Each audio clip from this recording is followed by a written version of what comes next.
E a gente vai agora ver ali a estatueta do faraó Sócer.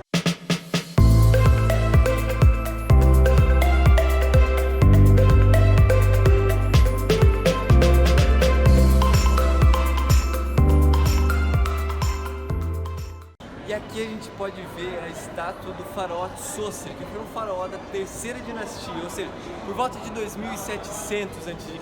Ele foi o responsável pela construção da pirâmide de Sócer, que foi a primeira pirâmide no Egito, ou seja, ele lançou essa tendência. Ok que a ideia foi do arquiteto, muito provavelmente Imhotep, que é muito importante para a história egípcia, mas, enfim, essa estatueta foi encontrada ali na câmara que fica no lado de trás da pirâmide Sócer, que você pode conferir aqui nesse link.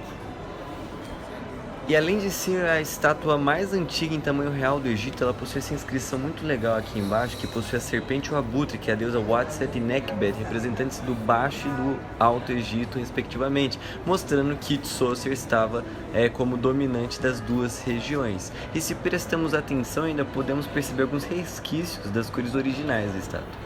E a gente segue aqui na nossa exploração no Museu do Cairo. Essa área toda é dedicada ao período do Antigo Império Egípcio. Então a gente vai ver vários sarcófagos, várias estelas, várias plaquetas, várias estátuas, todas fazendo menção a esse período da história egípcia.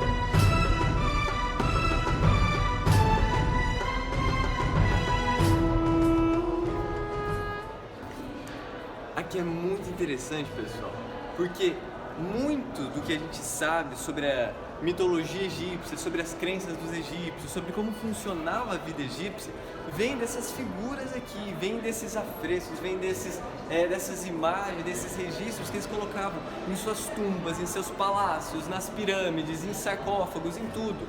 Muito, por exemplo, o livro dos mortos, que vai ser assim, o que se aproxima mais de uma sistematização de uma crença, mas não chega a ser isso também, vai ser feito só ali por volta, talvez, do Império Médio, Novo Império, entende? E mesmo assim, refletindo a realidade das mitologias em geral, não existe, e essa é uma grande diferença entre mitologia e religião, não existe um corpo de doutrinas sistemático, entende? Existem diferentes relatos, diferentes crenças que acabam às vezes se contradizendo, às vezes se complementando, e dessa forma o povo que crê nessas crenças, que usa essa mitologia, se utiliza disso para guiar os seus rituais, mas eles não estão interessados num conhecimento muito objetivo das divindades. Eles estão mais interessados em como as divindades podem favorecê-los ou como evitar que as divindades sejam ruins para eles, entende? E aí fica a pergunta, né? Como que a gente foi descobrir o que significa esses sinais aqui, os hieróglifos? Bom, mais pra frente a gente vai ver a famosa Pedra de Roseta, tá aqui também. E quando ela foi descoberta, ela permitiu decifrar os hieróglifos, porque ela está escrita em hieróglifo e em grego também.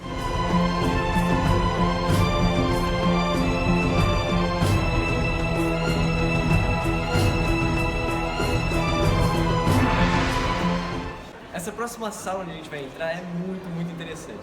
Ela é da época que segue o rei Sócer ainda no Antigo Império. E adivinhe quem é o rei representado aqui? O faraó Khefren, o dono da segunda grande pirâmide lá no Vale de Gizé. Porque o Grande Império, eu esqueci de falar, foi o período de ouro da construção das pirâmides. Foi quando iniciou-se a construção das pirâmides e também foi o momento que as pirâmides mais famosas foram construídas. E aqui a gente vai entrar nessa sala que tem várias coisas interessantes pra gente ver.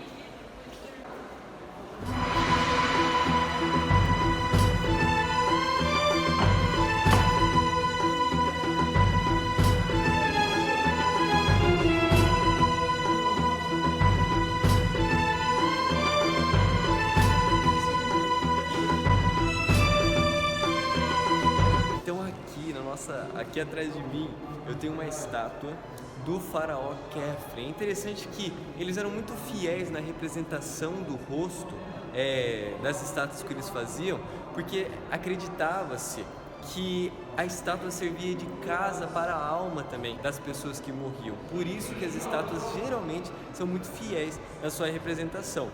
O faraó Khafre foi o filho do faraó Kelps, que foi o dono da maior pirâmide do Vale de Gizé, e ele também é o responsável pela construção da Esfinge, que a gente encontra também no Vale de Gizé. Inclusive, muitos especialistas atribuem o rosto da Esfinge ao rosto do faraó Khafre também, como símbolo de inteligência e sabedoria, enquanto o corpo da Esfinge, sendo de leão, representa a força e o domínio que ele tinha. E perceba o corpo, a estrutura física do faraó.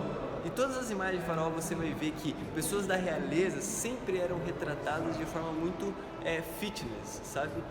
Uma boa estrutura física, magrinho e tal. Mas agora, olha só que interessante esta outra figura aqui.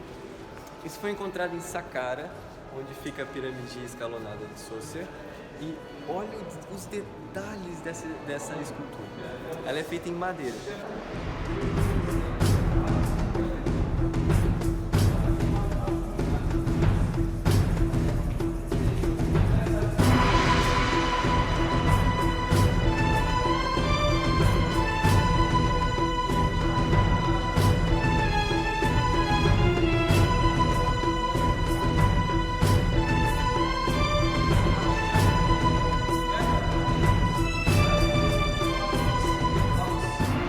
Eu acho interessante esse detalhe aqui.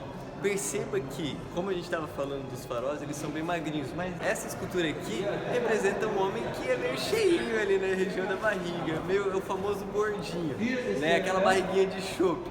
Isso indica que ele não era da realeza, e sim era um trabalhador. Ele era um chefe de trabalhadores, mas não chegava a ser um oficial real. E também algo muito importante nessa escultura, ela é uma das poucas que possui olhos. Esses olhos são muito provavelmente originais, feitos de quartzo e rocha. E algo interessante sobre os olhos é que quando você coloca luz neles, dá a impressão de que eles estão seguindo o seu movimento. Muito show!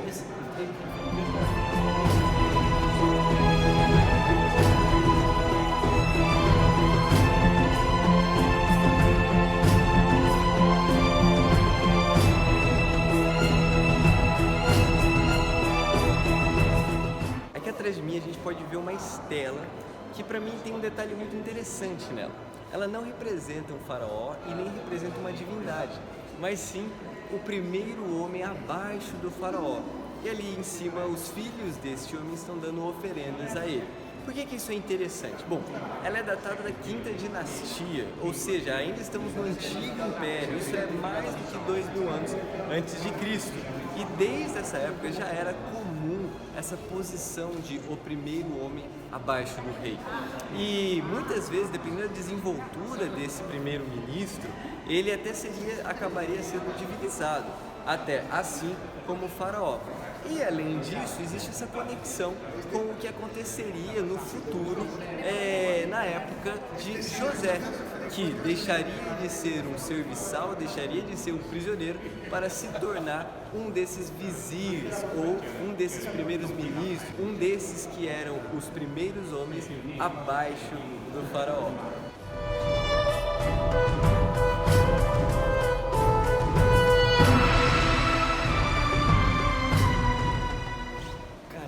Legal. E esses pilares, essas passagens, essas estelas, muitas vezes, elas eram usadas para registrar as grandes conquistas e a glória dos faraós e dos reis na época de forma monumental, literalmente. Aqui a gente está em mais uma sala onde é representado o período da quarta dinastia e da quinta dinastia, ou dos reis das pirâmides de Gizé. E olha que interessante, e você achando que o seu bigodinho era estilo. Desde a quarta dinastia, esse aqui é o sumo sacerdote de Heliópolis e a esposa dele. E veja que era famoso e era muito comum a presença desse bigodinho estileira nos egípcios de 2500 a.C.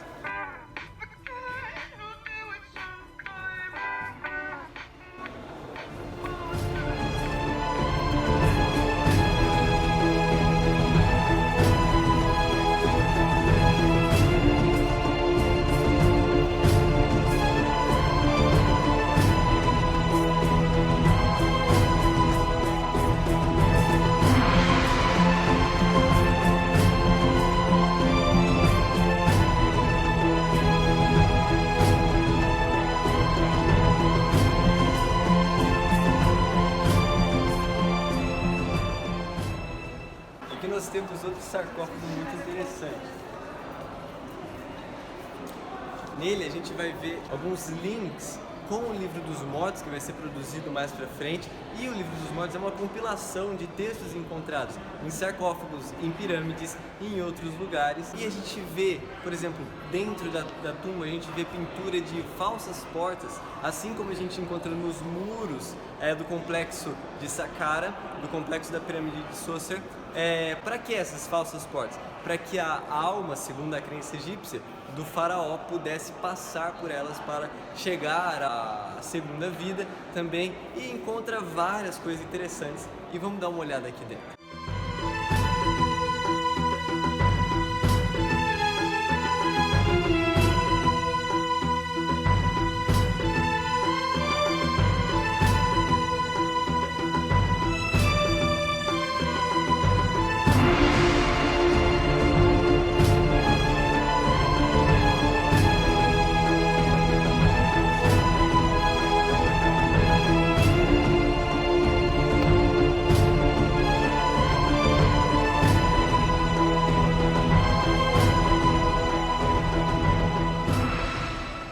E a gente vai ficando por aqui sobre o antigo Império Egípcio.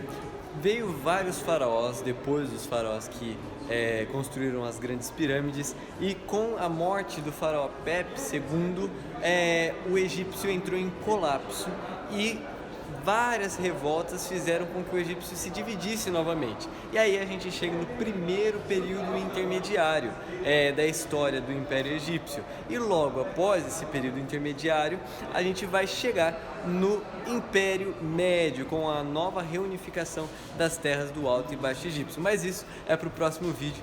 Falou!